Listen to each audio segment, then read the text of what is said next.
Listos, buenas tardes para todos.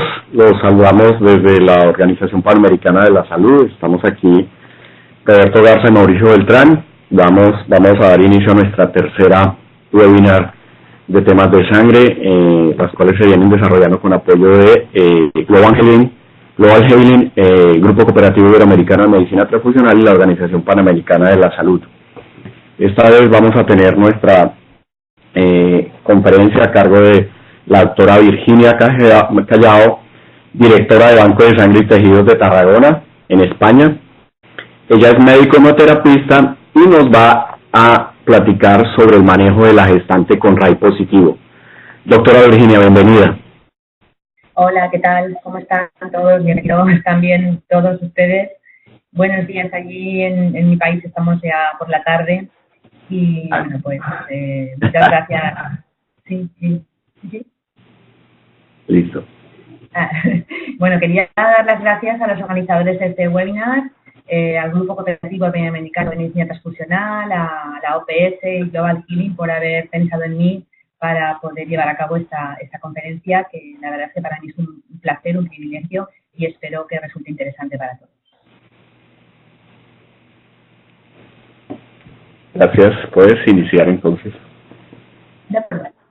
Bueno, pues vamos a hablar del manejo de la gestante con un registro de anticuerpos irregulares positivo, pero creo que antes de empezar con el tema en concreto de la gestante, creo que es interesante que hagamos un pequeño repaso de lo que supone la enfermedad hemolítica del feto y del recién nacido.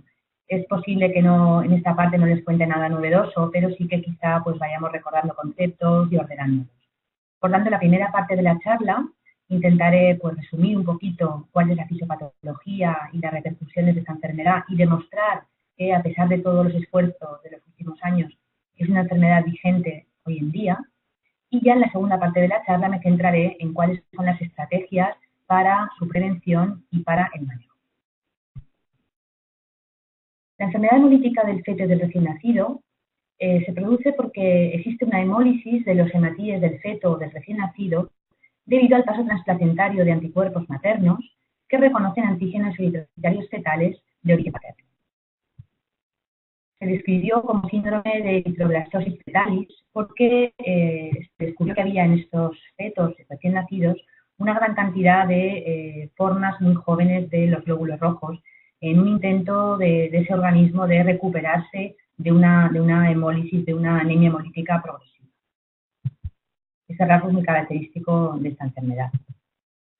De hecho, lo que se produce, como acabamos de decir, es una hemólisis de tipo subagudo extravascular. Los glóbulos rojos del feto se van hemolizando en los macrófagos del sistema retículo endotelial y se va produciendo durante todo el proceso de la gestación una liberación de bilirrubina progresiva, una anemización que conlleva una hipoxemia, y la hipoxemia lleva también a producirse un fallo hepático, un fallo renal, un fallo cardíaco y finalmente, en casos muy graves, edemas generalizados, incluso puede llegar también a la muerte del niño. Los recién nacidos pueden tener simplemente una ictericia por este acúmulo de bilirrubina o bien formas muy graves que afortunadamente ya no se ven tanto, con afectación de los núcleos de la base del cerebro en la que se denomina el síndrome de Kernicterus. Y en cuanto a lo que comentábamos del edema generalizado, pues bueno, aparecen imágenes tan aparatosas como la que vemos aquí, que también afortunadamente hoy en día ya no vemos tanto, incluso en lo que se llamaba el feto Buda, que eran pues esos fetos anasarcados y que llevaban realmente a la muerte. Aparte de la fisiopatología de esta hemólisis que acabo de comentar, hay que decir también, llamar la atención de un anticuerpo, una especificidad que es el anticuerpo anti-KEL, que es especial porque además de producir esa hemólisis que acabo de comentar, por otro lado también actúa directamente sobre la fábrica de la sangre, sobre la médula ósea, produciendo una supresión de la eritropoiesis y es por tanto que este anticuerpo realmente es muy lesivo para estos niños. Por tanto, los anticuerpos maternos son uno de los actores principales de esta patología. Al tener que atravesar la placenta desde el torrente circulatorio materno hasta el torrente circulatorio del bebé o del feto, tienen que ser de clase IgG, eso está claro, para poder atravesar esa barrera placentaria.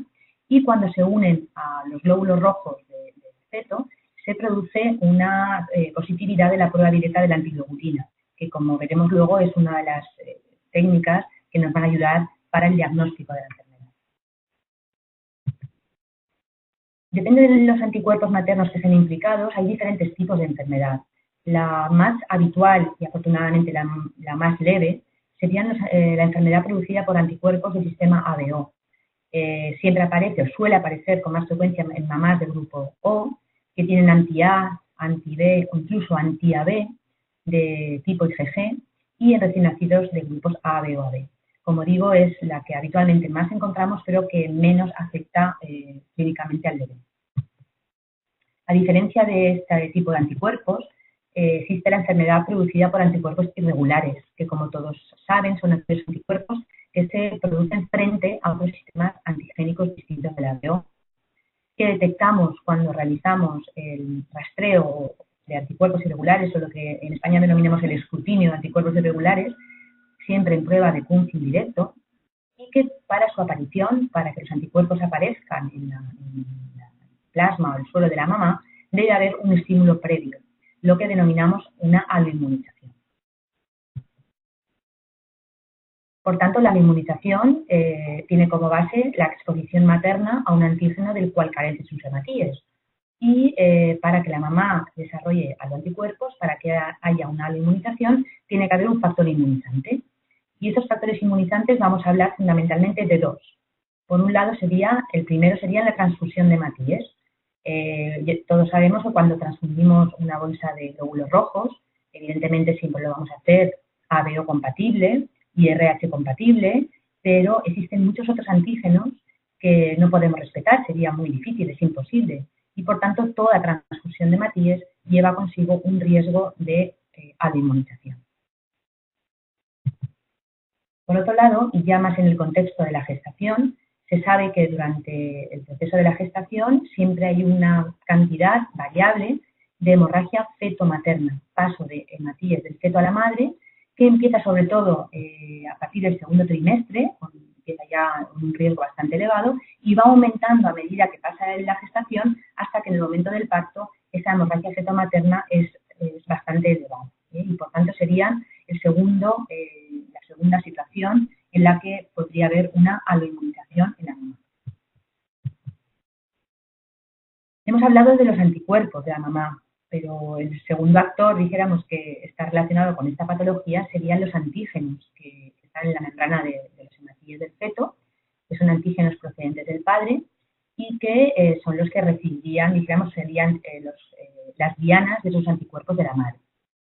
Antígenos en la membrana de los glóbulos rojos hay muchos, como ya hemos comentado.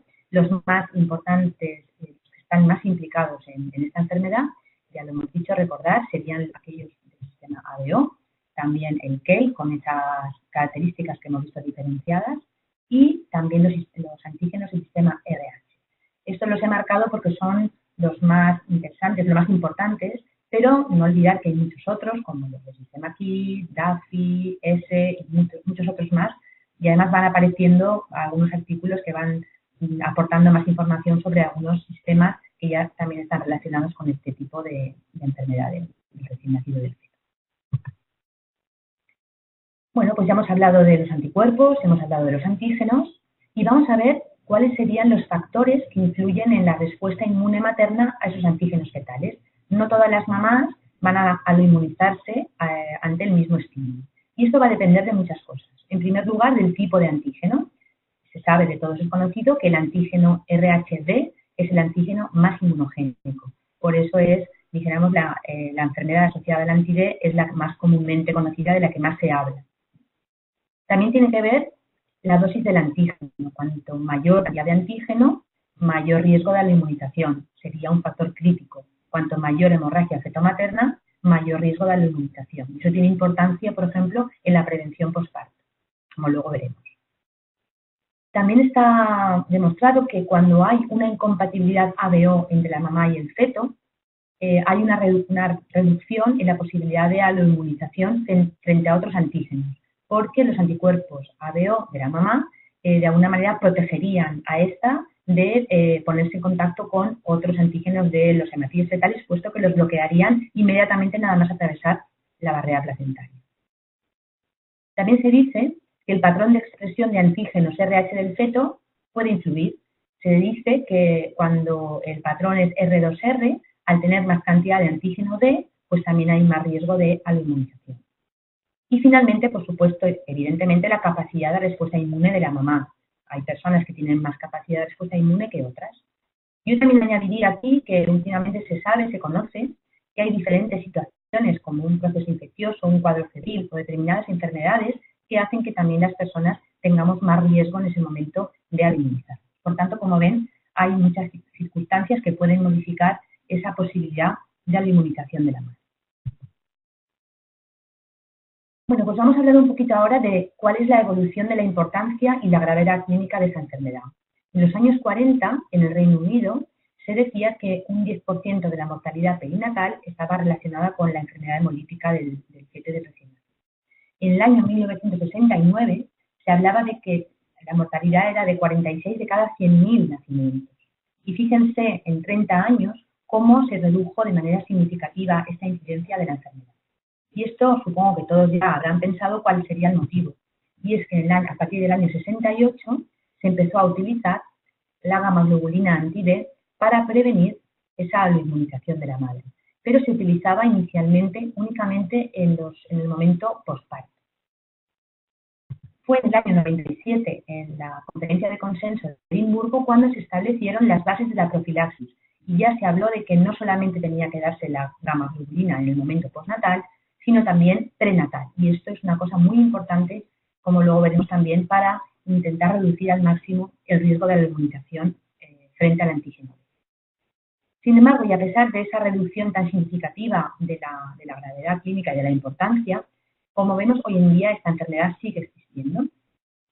Y esto lo podemos ver en múltiples publicaciones relacionadas. Yo he puesto simplemente algunas. Este sería una publicación en Transfusion del año 2009 por un grupo danés, en la que hacen un estudio retrospectivo de 7 años, con 390 gestantes aloinmunizadas y 455 recién nacidos, y ellos ven que es verdad que la aloinmunización anti-D es la más frecuente, pero sí empiezan ya a detectar pues otras especificidades, anti-KEL, anti-E, anti-M, anti-C pequeño. Evidencian también la presencia de anticuerpos múltiples, y lo que llama mucho la atención es la cantidad de casos, 130, de niños afectados. Como ven aquí, muchos de ellos requiriendo transfusión intraútero, hexaminotransfusión o transfusión simple. Incluso las más severas de estos casos son cuando el anti-D se combina con otras especificidades. Por tanto, podemos decir que realmente existen casos de enfermedad hemolítica.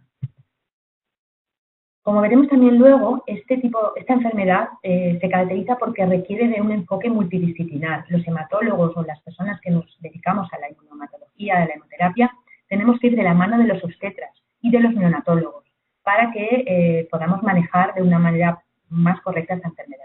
Y, por ejemplo, vemos también una publicación en una revista obstétrica sobre este tema. Esta es una publicación de un grupo sueco que hacen un estudio retrospectivo de 14 años y observan que el 0,4% de las mamás gestantes tenían una aloinmunización. Y ven aquí que también, aparte del anti-D, ven otras especificidades y siempre estamos hablando del C pequeña, del KEL, también del DAFI, y ellos también observan unos cuantos niños que requirieron terapias importantes como la hexaminotransfusión, es decir, que estaban afectados. Un estudio quizá más modesto que tuvimos la oportunidad de hacer nosotros en nuestra unidad en Tarragona, durante 4 años analizamos más de 8.000 muestras de mujeres y sus recién nacidos en el momento del posparto, cuando nosotros hacemos analítica tanto a la mamá como al niño, y observamos casi un 2% de escrutinios positivos. De este 2%, un 0,5% se trataba de anti-D pasivo, es decir, mamás que habían recibido la gamma-globulina anti-D, pero 121 mamás estaban sensibilizadas. Y aquí les muestro todas las especificidades que en nuestro contexto, en nuestro medio encontramos. Aparte de anti-D, muchas otras. E grande, C pequeña, C, anti-M muchos, etcétera. Y también algunas también asociadas. Y en cuanto a los niños, encontramos 217 casos de niños con prueba de antiglobulina directa positiva. La mayoría eran por incompatibilidad de ABO, pero sí que había una serie de casos que se debían a anticuerpos irregulares. Y de ellos hubo 5 casos por anti-D y afortunadamente solo un niño con un cuadro hemolítico modelo. Esta es nuestra pequeña experiencia realizada hace unos años en nuestra vida. Está claro, por tanto, que la enfermedad sigue existiendo, está vigente hoy en día y nos tenemos que preguntar por qué. Yo soy partidaria de que desde nuestro ámbito, desde la inmunohematología, podemos hacer mucho, pero como digo, siempre en contacto con las personas que están cuidando a las mamás y cuidando a los bebés. Está claro que es posible que haya fallos en la prescripción de la gamoglobulina anti-D, puede ser que no se administre cuando se debe, puede ser que se dé una dosis insuficiente y la hemorragia fetomaterna, por ejemplo, sea mayor de lo que cubre la dosis de la gamoglobulina. Hay también situaciones que vemos en las que hay una omisión en el control gestacional. Es muy habitual oír hablar a lo mejor a obstetras ya de cierta edad que nos dicen, no, es que si es una gestante RHD positivo no hace falta hacerle controles. Vale, probablemente no para la anti-D, pero sí para el resto de antígenos que también tienen importancia. Y esto a veces es difícil de hacer entender. En nuestro contexto también muchas veces hay mujeres que vienen de otros países que no han tenido un control similar a lo que se hace en el nuestro o que llegan al final de su gestación y ya no podemos hacer nada. Y lo que comento, ¿no? Enfermedades relacionadas con diferentes especificidades. Tengamos en cuenta la incompatibilidad de ABO, otras especificidades. Y para terminar, yo también diría, no hay que olvidar que hay transfusión en mujeres en edad fértil y como luego también intentaré explicar, hay que cuidar mucho la transfusión en mujeres en esta edad fértil porque de ese cuidado que hagamos vamos a obtener mucho beneficio en sus posteriores gestaciones. Yo resumiría los motivos de que siga existiendo la enfermedad en que no se aplican los protocolos consensuados. Y esto en mi país, en el contexto del que yo les hablo, es una pena porque tenemos la suerte, yo diría el privilegio de tener un protocolo que se publicó en el año 2008, pero que sigue vigente y que es una suerte porque está hecho por la Sociedad Española de Transfusión Sanguínea, es decir, por nuestros compañeros, pero también por la Sociedad Española de Obstetricia y Ginecología. Y por tanto es un protocolo realmente que te da una gran seguridad porque realmente está consensuado por aquellas personas que vamos a estar cuidando a las gestantes y vamos a tener la responsabilidad de evitar esta enfermedad. Bueno, pues vamos a empezar ya en lo que serían las estrategias para la prevención y para el manejo de esta enfermedad.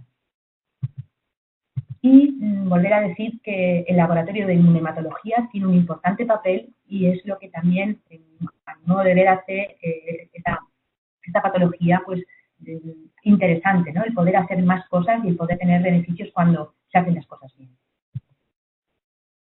Bajo mi punto de vista, las estrategias para prevenir y manejar esta patología se basarían en 3 pilares. En primer lugar, creo que es importante realizar una prevención primaria, una prevención secundaria y finalmente cuando ya no ha habido nada que hacer y ya se ha producido la inmunización o la de feto, pues realizar un correcto manejo. Y para ello se han de llevar a cabo unas estrategias. Y repito, no me cansaré de hacerlo, la importancia que tiene el trabajo multidisciplinar, el poder de alguna manera coger de la mano a los obstetras y a los pediatras y transmitirles la importancia que tiene que trabajemos en ello. Cuando hablamos de la prevención primaria, hablamos de prevenir la aloinmunización, es decir, de evitar que la mamá genere aloanticuerpos. Cuando hablamos de prevención secundaria, hablamos de que cuando ya se han generado los aloanticuerpos, tenemos que prevenir que el niño se afecte. Y finalmente, cuando ya no hemos podido hacer nada más, como comento, pasaríamos a lo que sería el manejo. Y por tanto, en lo que queda de charla, hablaré de las 3 partes. Vamos a hablar, por tanto, de la prevención primaria de la enfermedad hemolítica del feto y del recién nacido. En primer lugar, la prevención primaria hemos dicho que es evitar la aloinmunización. Al principio de la charla he comentado que los factores aloinmunizantes más habituales son, por un lado, la hemorragia fetomaterna y por otro lado, la transfusión. Por tanto, en estos próximos 2 o 3 minutos vamos a hablar tanto de una como de otra. Empezaremos por la hemorragia fetomaterna. ¿Cómo podemos evitar que una mamá se aloinmunice por una hemorragia transplacentaria feto-materna. Bueno, pues en este caso lo que ya todos saben, lo que tenemos a nuestra disposición es poder administrar, ya lo he comentado al principio, gamma-globulina anti-D a toda gestante RHD negativa. ¿Y en qué situaciones se administra la gamma-globulina anti-D? Pues se ha de administrar en la semana 28 de la gestación y también en el posparto si el recién nacido es RHD positivo. Pero cuidado, porque no solamente se ha de administrar en esas dos situaciones, sino que también hay que tener cuidado cuando hay una maniobra obstétrica, una toxemia, un embarazo ectópico, un aborto, una extracción manual de placenta, una biopsia de corion, una miocentesis. Cualquier maniobra obstétrica que se haga durante la gestación requiere de una prevención administrando gamma-globulina anti-D o también, por ejemplo, un traumatismo abdominal. Y esto es fundamental que lo transmitamos a nuestros compañeros obstétricos. La gamma-globulina anti-D nos está haciendo de verdad un gran favor para poder prevenir esta enfermedad, pero hay que tener en cuenta que es un producto de origen humano, que se obtiene de pools de plasma de donantes varones voluntarios que se han aloinmunizado con hematíes RHD positivo. Y a pesar de que se hace un cribaje serológico, evidentemente, para todos los virus conocidos y se hace una inactivación viral, pues claro, es un producto que no está exento de riesgos al 100%. Hay un riesgo potencial de transmisión de infección, aquellos virus emergentes que no conocemos. Podría haber incluso un riesgo fetal de que los anticuerpos se unieran a los hematíes, pero la verdad es que esto es muy teórico porque no están descritas reacciones adversas de este tipo, pero bueno, ahí está. Y sobre todo, una de las preocupaciones fundamentales es la disponibilidad, ya que ahí tiene una capacidad de producción limitada. De hecho, yo recuerdo hace ya unos cuantos años que hubo un periodo en el que había una escasez de este producto. Y por tanto, pues eso también es una preocupación que tenemos. De estas preocupaciones surge la necesidad de buscar alternativas, pensar en la posibilidad de tener anticuerpos monoclonales que fueran seguros, sin límite de producción, y de hecho se ha trabajado mucho desde hace ya bastantes años en el BRAF3, BRAF5, pero realmente la efectividad de estas alternativas está pendiente de demostrar. Es realmente tan buena la acción que tiene la gamma-globulina policlonal que se requieren estudios más amplios, comparativos, para probar que su eficacia es superponible. Y por tanto, a día de hoy no tenemos todavía disponibilidad de utilizar esta alternativa. Sin embargo, sí que podemos intentar que el programa profiláctico en las mamás RHD negativo sea más racional. Si lo piensan, el 30-40% de las mujeres RHD negativo portarán un feto también RHD negativo. No todas las mamás portan un feto RHD positivo. Y por tanto, todas esas madres, todo ese porcentaje de mamás que reciben la prevención en la semana 28 a ciegas, sin saber cómo es el feto, están recibiendo un producto que no es necesario. ¿Podríamos evitar administrar la gamma-globulina en ese momento? Pues la buena noticia es que sí, que lo podemos evitar. ¿Y cómo lo podemos evitar? Pues conociendo en ese momento de la gestación cómo es el RH del feto. Y a día de hoy esto lo podemos hacer realizando una determinación del genotipo RHD fetal en plasma de la madre. Se sabe que en las mujeres gestantes existe DNA libre del feto en el plasma y que utilizando una técnica de PCR a tiempo real y una serie de marcadores que permiten diferenciar que estamos valorando DNA fetal y no DNA de la madre, se puede saber ya tan pronto como la semana 12 o 13 de la gestación cómo es el genotipo de fetal. En nuestro país, en Cataluña, que es donde yo trabajo, ya hace años que se está trabajando, la doctora Núria Nogués en el Laboratorio de Inmunohematología de Barcelona, con el doctor Munir, están ya hace muchos años trabajando con esta técnica, está puesta a punto para el antígeno D y está también empezando a intentar ponerse a punto para otros antígenos como el KEL, el C pequeña y otros del RH. Como les he dicho antes, se puede hacer a partir de la semana 12 de la gestación. Es una técnica que tiene baja ratio de falsos positivos y de falsos negativos y que tiene dos indicaciones fundamentales. Perdón. La primera, en aquellas gestantes que no están sensibilizadas, pues si pudiéramos conocer cuál es el genotipo del feto, nos ahorraríamos, como he comentado, la inmunoprofilaxis y eso decimos que podría ser hasta en un 40% de mujeres, con lo cual esto pues es una ventaja muy importante. Y la otra indicación sería en aquellas gestantes que ya están sensibilizadas, que ya tienen el anticuerpo anti-D, pues conocer el genotipo D del feto muy pronto en la gestación sería fantástico, porque de alguna manera nos daría la información para ver qué hacemos, si tenemos que hacer un control estricto de ese embarazo o podemos relajarnos y tener un embarazo convencional sin tener tantas preocupaciones. Es decir, que dijéramos que son dos indicaciones muy importantes y que en nuestro contexto, he de decir que en Tarragona, donde yo trabajo, ya se está utilizando esta técnica para las dos indicaciones. Hemos hablado de la prevención primaria, no quiero que se pierdan, que son quizá muchas cosas. La prevención primaria de la hemorragia fetomaterna. Y ahora vamos a centrarnos ya en evitar la inmunización por transfusión, que sería el otro factor que decimos que produce la inmunización. Y aquí sí que tiene mucho que ver el servicio de transfusión. Y el servicio de transfusión de un hospital tiene que tener sus estrategias muy claras y que sus protocolos estén muy claros, muy establecidos, para realmente conseguir evitar esta inmunización. Y yo hablaría, sin mucho detalle, pero creo que de una forma muy contundente, 3 estrategias fundamentales. La primera sería nunca transfundir hematíes RHD positivo a mujeres RHD negativo que estén en edad fértil.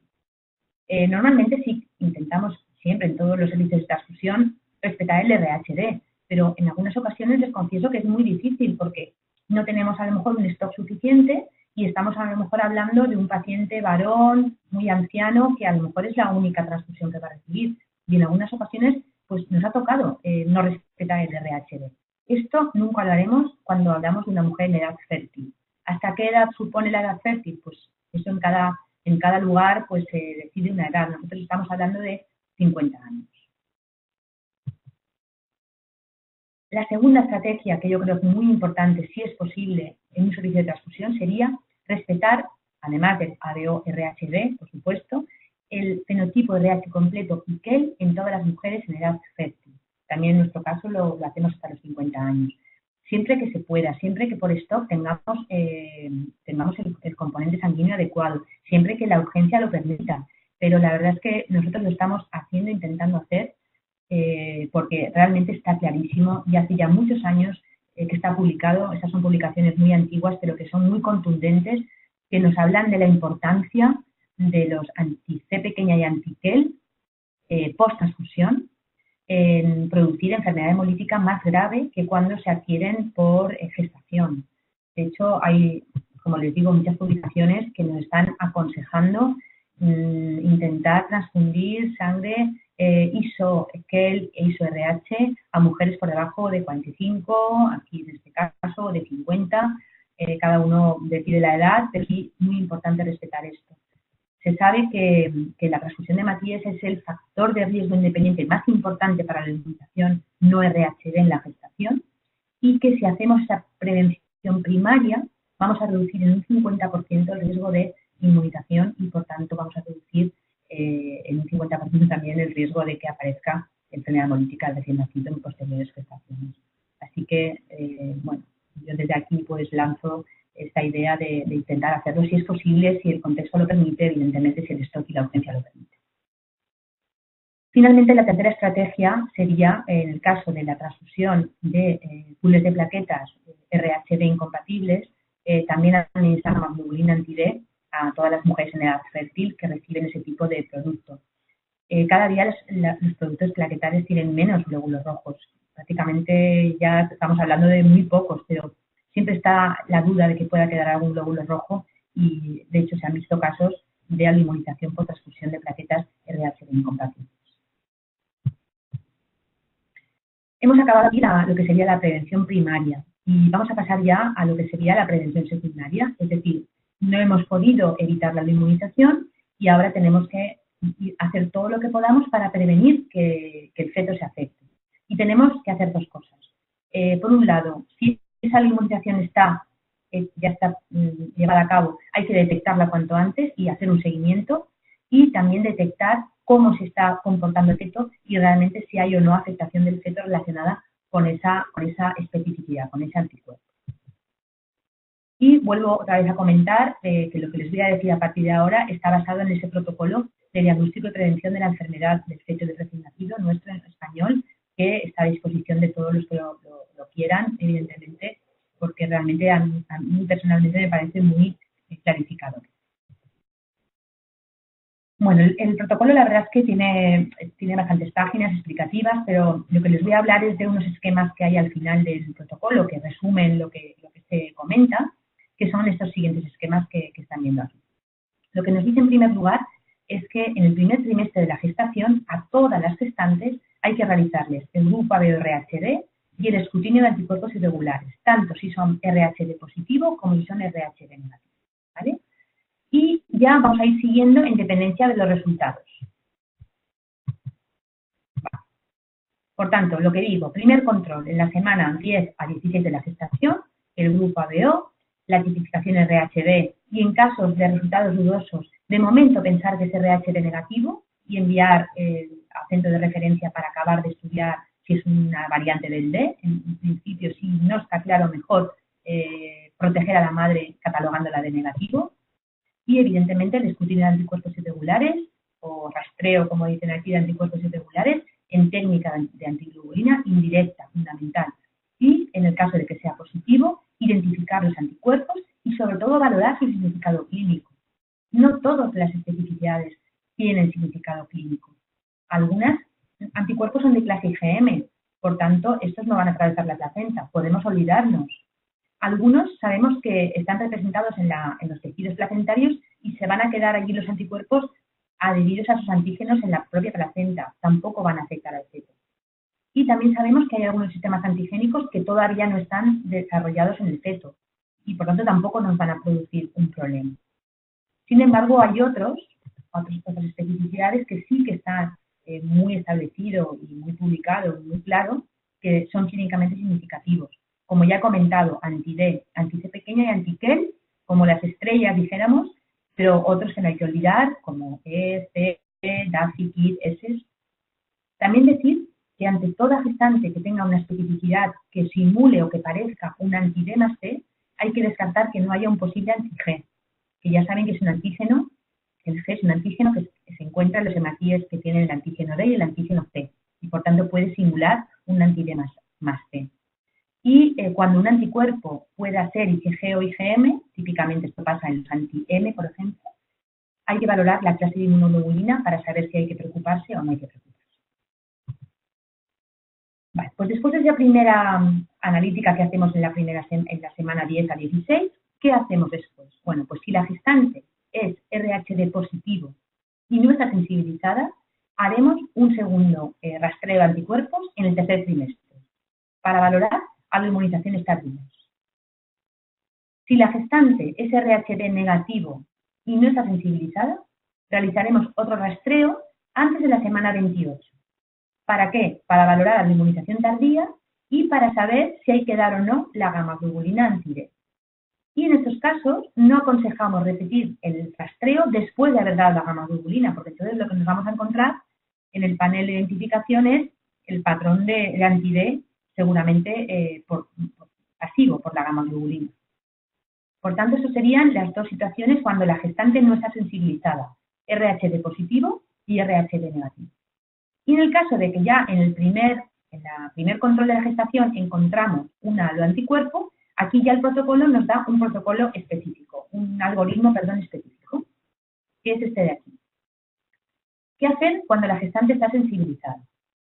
Bueno, pues en primer lugar es importante identificar el anticuerpo materno, valorar si es o no clínicamente significativo, realizar un título, si es posible también estudiar al padre y si pudiéramos, ya centrando sobre todo en el antígeno D, pero hay otros que también están ahora en la cola y también van a llegar en breve, hacer una determinación del genotipo RHD fetal en plasma de la madre. Si en este caso hay una ausencia de incompatibilidad materno-fetal, pues aquí ya nos relajaríamos y haríamos un control gestacional habitual sin más problemas. Pero cuando hay una incompatibilidad materno-fetal, aquí sí que hay que ponerse las pilas y hay que, lo que digo, trabajar siempre con los obstetras, trabajar en equipo. y vamos a ir haciendo títulos de manera periódica, estableciendo un título crítico.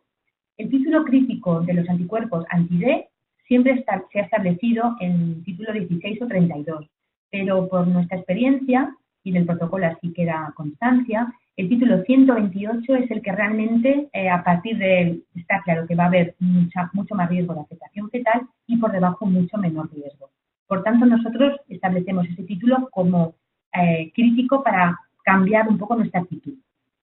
Si el título está por debajo de 128, se realizarán controles obstétricos, ecografía, ecodoppler y valoración del estudio del pico sistólico de la arteria fetal cada mes, cada 4 semanas, y también el título del anticuerpo materno cada mes, cada 4 semanas.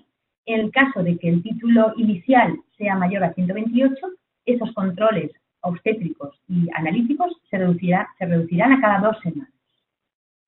Y ya, en dependencia de lo que se vaya viendo, se actuará. Si los controles son estables, pues se intentará llegar hasta la semana 36 a finalizar la gestación. Y aquí en este caso también, si los controles son estables, intentar llegar a término.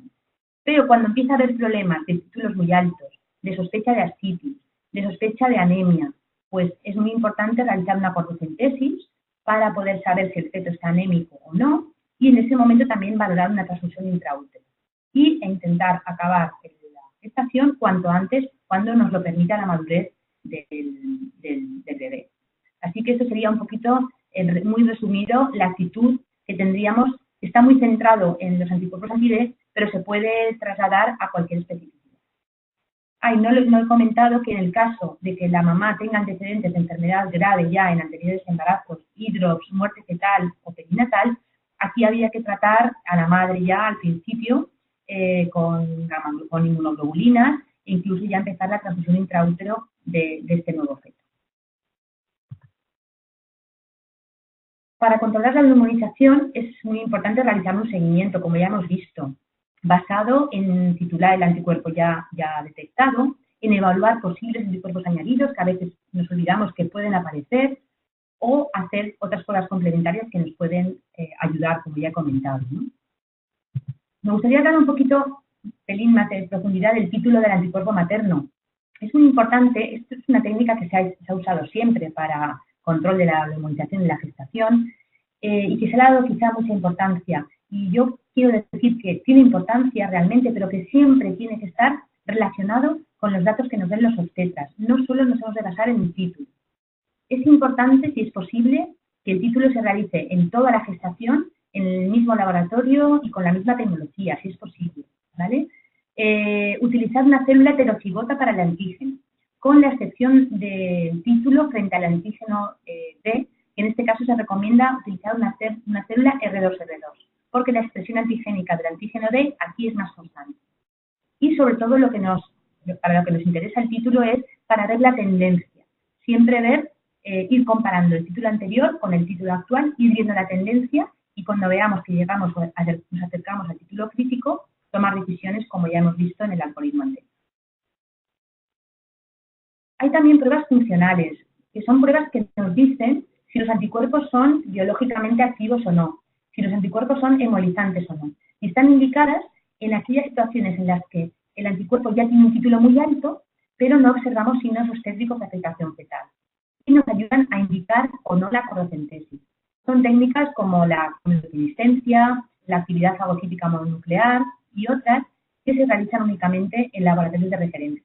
En Cataluña, en nuestro medio, se utiliza la quimioluminiscencia y se hace en el centro de referencia de Barcelona únicamente.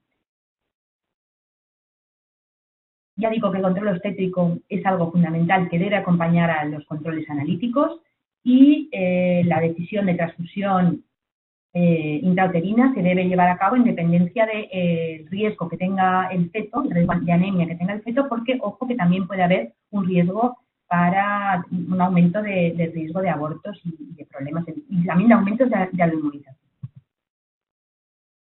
Bueno, pues con todo esto que estamos hablando, hemos llegado ya al momento del parto. Y aquí también tenemos mucho que hacer en los laboratorios de inmunohematología.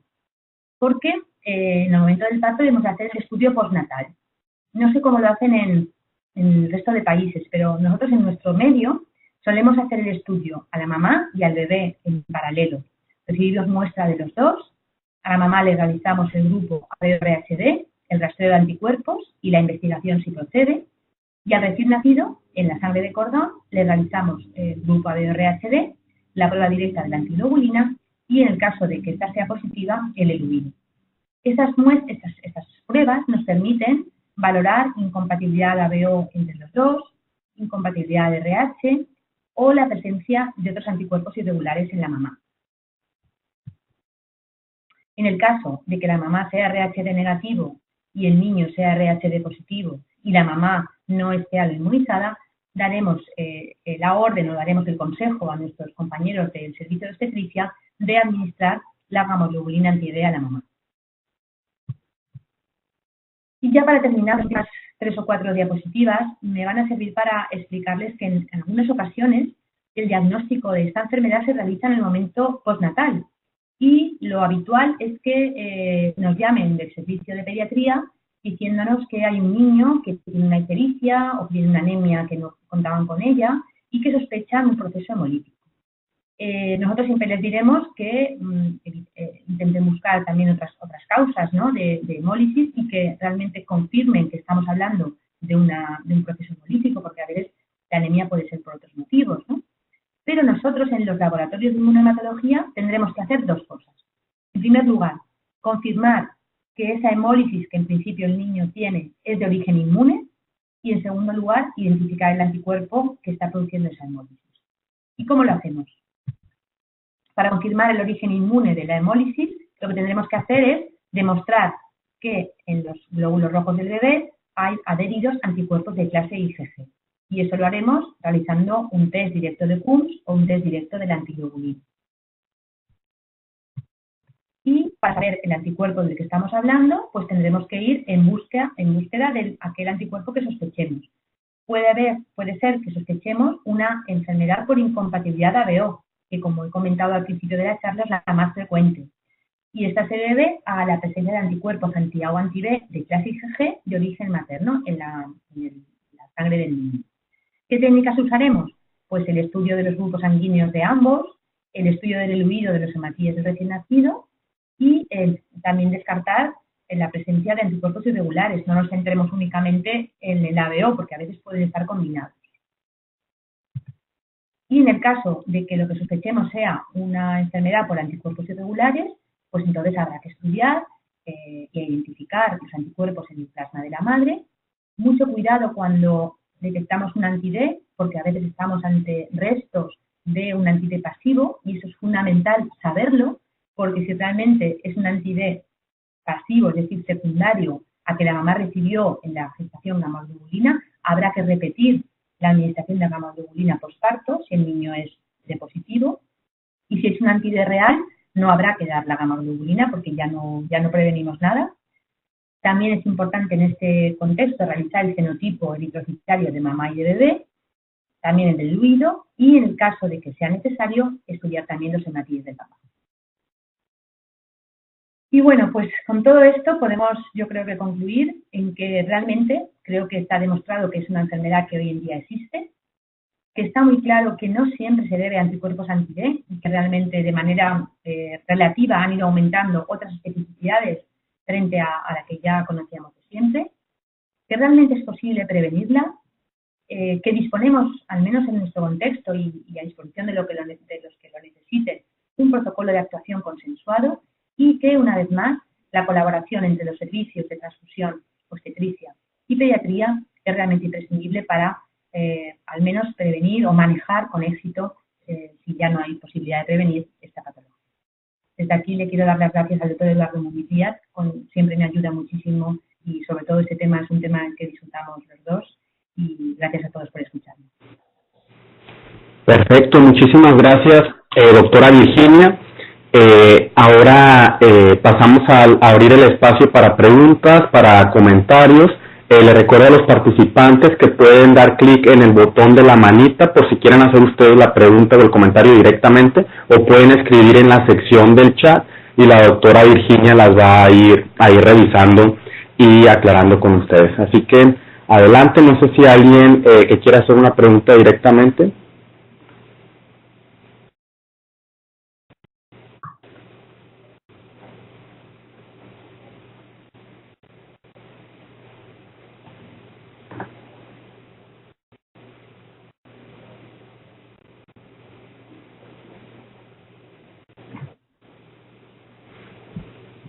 ¿Alguien de los participantes que tenga alguna pregunta o comentario para la presentación de la doctora Virginia? O lo he dejado muy claro todo o lo he liado mucho, ¿eh? No, estuvo excelente, Virginia. Dame un segundo para ver.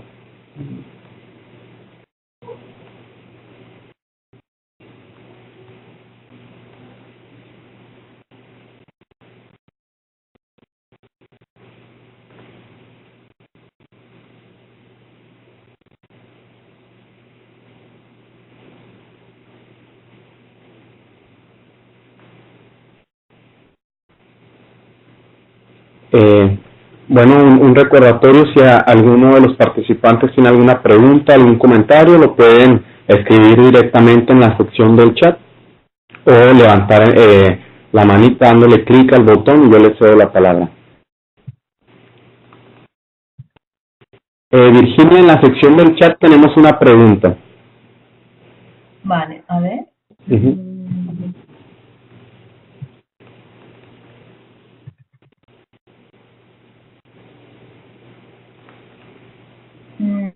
Pues no la veo.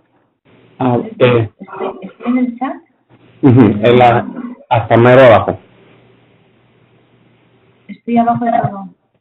A ver, voy a intentar esta vez meterme aquí. Vale, a ver.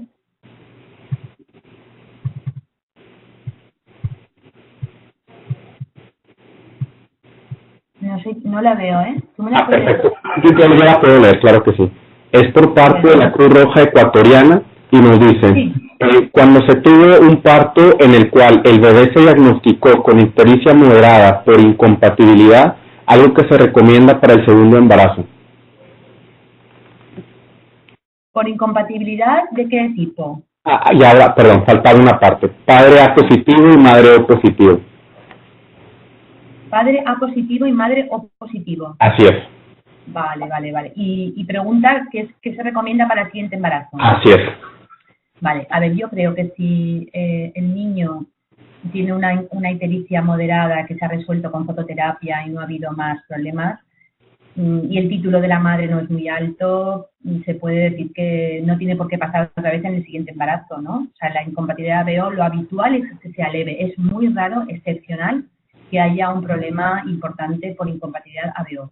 Yo lo que sí que haría en el siguiente embarazo sería un control ya muy estricto desde el principio, pero no nada más.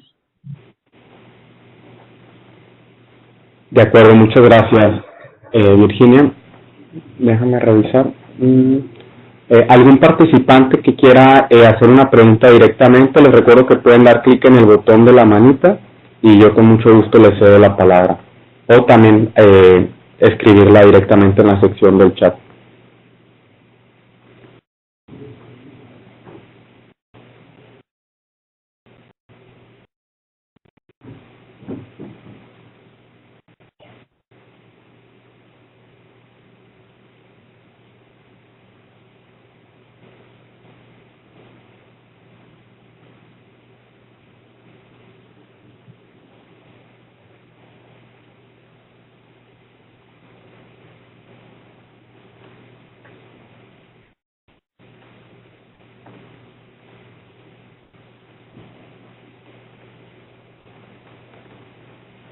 Nos respondieron de Cruz Roja Ecuatoriana que muchas gracias.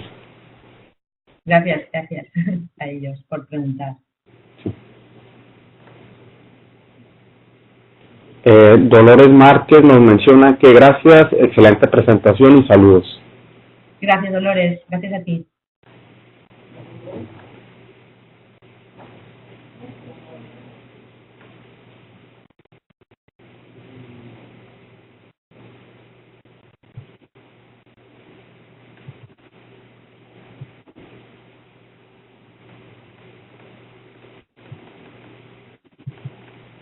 Estamos recibiendo otra pregunta por parte también de Cruz Roja Ecuatoriana. Es la siguiente.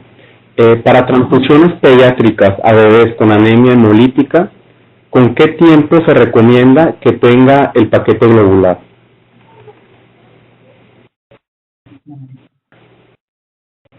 A ver, la verdad es que a los niños, sobre todo, lo más fresca posible la sangre. Y si son niños prematuros, tener que estar irradiada para que no haya una elevación de potasio en el componente, pues cuanto más fresca sea la sangre, mejor. Si puede ser de menos de 14 días, mejor. Muchas gracias, Virginia. Gracias. Nos mencionan desde Bolivia que muchas gracias a la doctora por la videoconferencia. Un saludo cordial desde La Paz, Bolivia, Banco de Sangre del Hospital Materno Infantil. Gracias, Bolivia.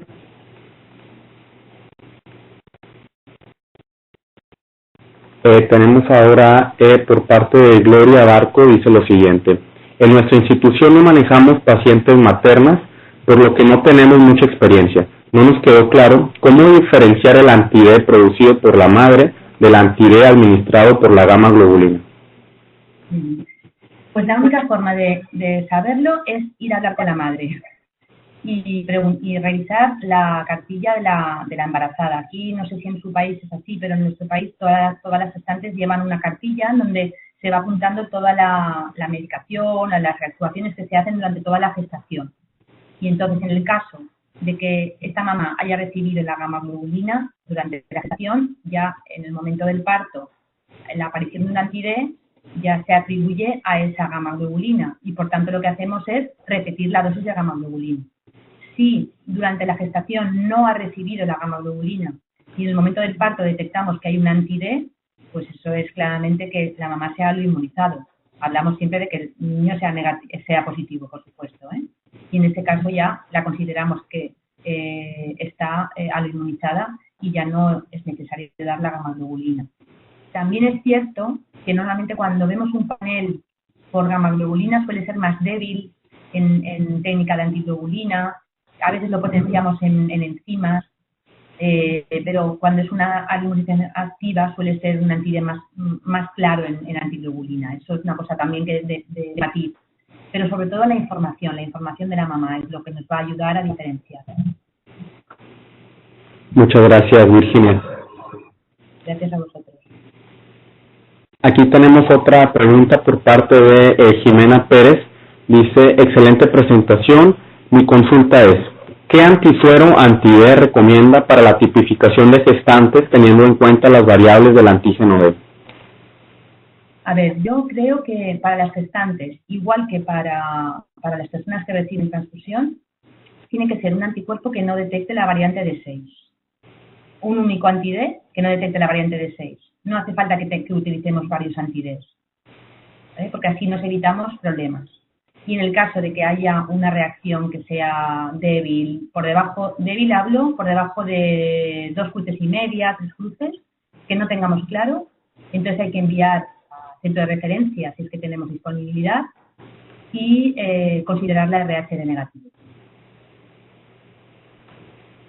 Muchas gracias, Virginia. Nada. Nos preguntan algunos participantes que si va a estar disponible la presentación y la respuesta es que sí. Yo se las voy a compartir en el transcurso de la tarde. También nos mencionan desde Honduras, excelente presentación, doctora Callao, un saludo desde la Cruz Roja hondureña. Gracias, Honduras. Y sí, por supuesto, la presentación para ustedes.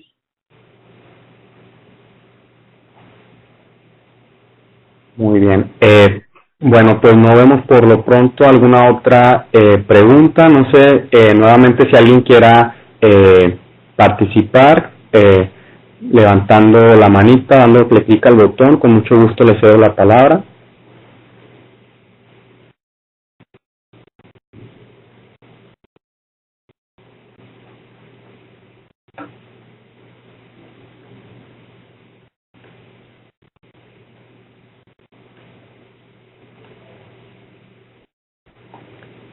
Bueno, nos preguntan también de nueva cuenta desde Cruz Roja Ecuatoriana, en un estudio materno-fetal, ¿Cómo debemos actuar en el laboratorio? ¿Qué es lo más importante que debemos investigar? Pues se supone que un estudio materno-fetal, no sé si se está refiriendo posparto o... Bueno, si hablamos durante la gestación, pues ya lo he comentado, es importante realizar el grupo ABO-RHD y el escrutinio o el rastreo de anticuerpos en la mamá, como dice nuestro procedimiento al principio y al final de la gestación. Y en el momento del parto, nosotros recibimos sangre tanto de la mamá como del bebé y les hacemos el ABO-RHD y a la mamá el rastreo y al niño la prueba directa de la antiglobulina. Y en dependencia de los resultados, pues ir ya investigando cada una de las cosas. Muchas gracias, Virginia. Gracias a ti.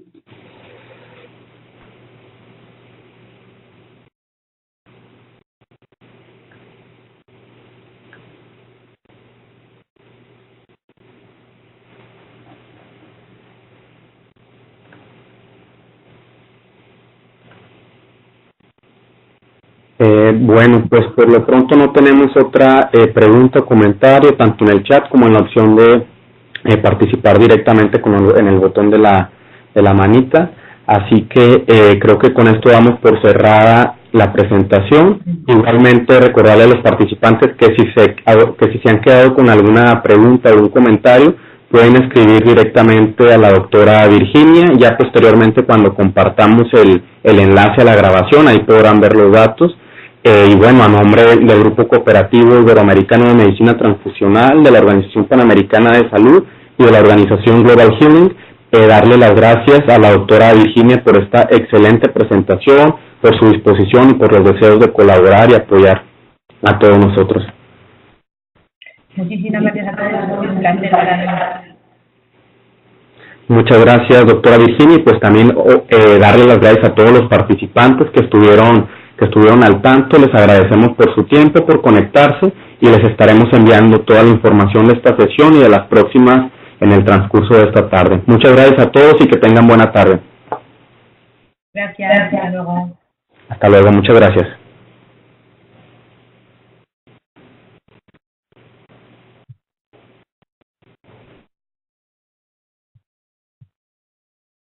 Adiós.